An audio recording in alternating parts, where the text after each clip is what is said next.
আসসালামু আলাইকুম। অনেকেরই ধারণা আমার ভিডিও থেকে নাকি তারা কিছু শিখতে পারে না। তো আসলে আপনারা কী ধরনের ভিডিও চান আমি অবশ্যই চেষ্টা করব সেটা শেয়ার করার।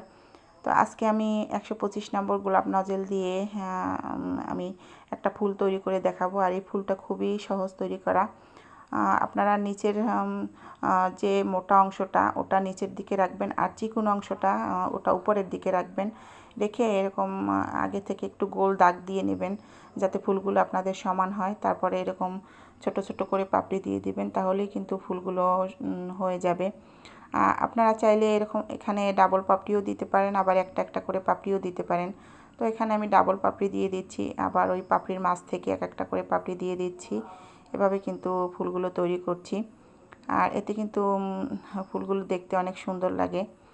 আর এই ফুলগুলো করার পরে কিন্তু কেকের লুকটা একদম চেঞ্জ হয়ে যায়, একদম সূর্যমুখী ফুলের মতো হয়ে যায়। আর দেখতে মাশাআল্লাহ অনেক সুন্দর লাগে কেকটা। আপনাদের কার কার কাছে এই ফুলগুলো ভালো লাগে? আমার কাছে তো পার্সোনালি অনেক ভালো লাগে ফুলগুলো। দেখা যায় নর্মালি 2D বা অনিয়ম নজেল এই ধরনের নজেল দিয়ে যে ফুলগুলো আমরা করি তার থেকে এই ধরনের একটু ডিফারেন্ট কিছু করলে কিন্তু আমাদের সবার কাছেই ভালো লাগে। আপনাদের কাছে কেমন লাগে অবশ্যই জানাবেন। আর এই ফুলটা আমি কিভাবে করেছি দেখতেই পেয়েছেন। একদম ছোট ছোট করে পাপড়ি একটু চাপ দিয়ে তারপরে পাপড়িগুলো করবেন, একদম একটু কেকের সাথে মিশিয়ে করবেন আর কি, নিচের দিকে চাপ দিয়ে। খুব উঁচু করে ধরবেন না নজেলটা, তাহলে কিন্তু এই ফুলগুলোর পাপড়িগুলো একটু এলোমেলো হয়ে যাবে। শেষের যে ফুলটা না, আমি ওটা একটু কিন্তু উঁচু উঁচু করে ধরেছি, যার কারণে মানে হালকা হালকা করে দিয়েছি, যার কারণে ফুলটা কিন্তু খুব ভালো একটা শেপ হয়নি। আমি যেরকম চেয়েছিলাম পাপড়িগুলো খুব সুন্দর একটা বোঝা যাচ্ছিল না। প্রথম ফুলটা কিন্তু খুব সুন্দর হয়েছিল।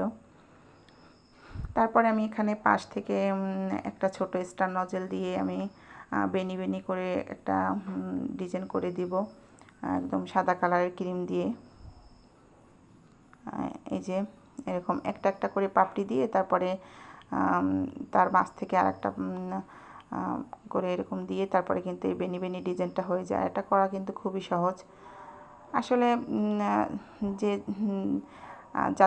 যারা নতুন আর কি, তাদের কাছে অনেক কিছুই কঠিন মনে হবে, কিন্তু আপনারা যদি প্র্যাকটিস করেন বা প্র্যাকটিসের মাধ্যমে কিন্তু এগুলো সব কিছুই সহজ মনে হবে আপনাদের কাছে।